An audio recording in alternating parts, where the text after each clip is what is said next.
नमस्कार. मी आकाश उन्हाळे. आज माझी व्हिडिओ करायची वेळ का आली? त्याचं कारण आहे आपले म्हाडा.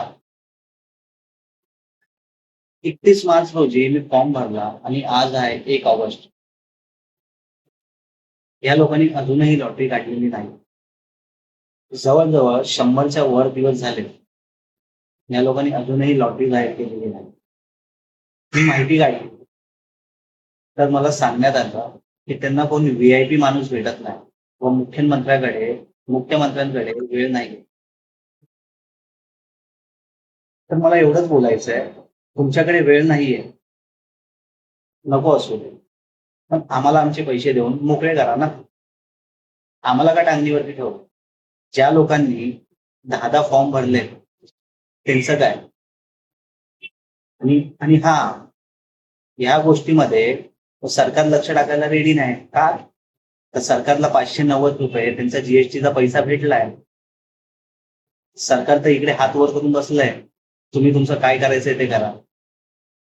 एकही न्यूज चॅनलवाला ही गोष्ट दाखवायला तयार नाही आणि दाखवलं तर त्याला थोडक्यात 30 सेकंदात दाखवून उडून लावतात. का?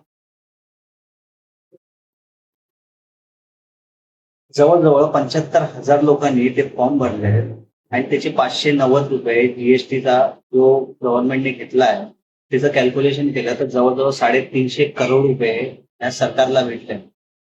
म्हणून हे सरकार गप्प आहे आणि जवळ-जवळ 400 ते 500 करोड रुपयांचं व्याज हे म्हाडा खात आहे. किती दिवस अजून व्याज खाणार आहात? आम्हाला आमचे पैसे द्या आणि मोकळं करा. आम्हाला नाही भरायचं तुमचा फॉर्म. यावेळेस जे भरले आहेत, माझ्यासोबत माझ्या मित्रांनी जे भरले फॉर्म, ते शेवटचं आहे. हात जोडून विनंती आहे, आम्हाला आमचे पैसे द्या. आम्हाला नकोय तुमचं ते घर, स्वप्नातील घर वगैरे.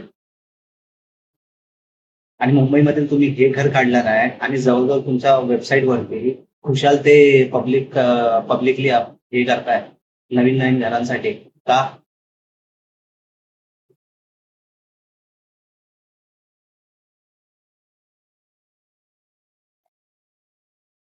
कृपया करून हा व्हिडिओ जास्तीत जास्त लोकांपर्यंत शेअर करा आणि मुख्यमंत्र्याकडे हा व्हिडिओ गेला पाहिजे. यासाठी शेअर करा, की त्यांना वेळ भेटेल आणि म्हाडाची लॉटरी काढतील आणि म्हाडावाले हे आणि म्हाडावाले ही तुमची शेवटची वेळ.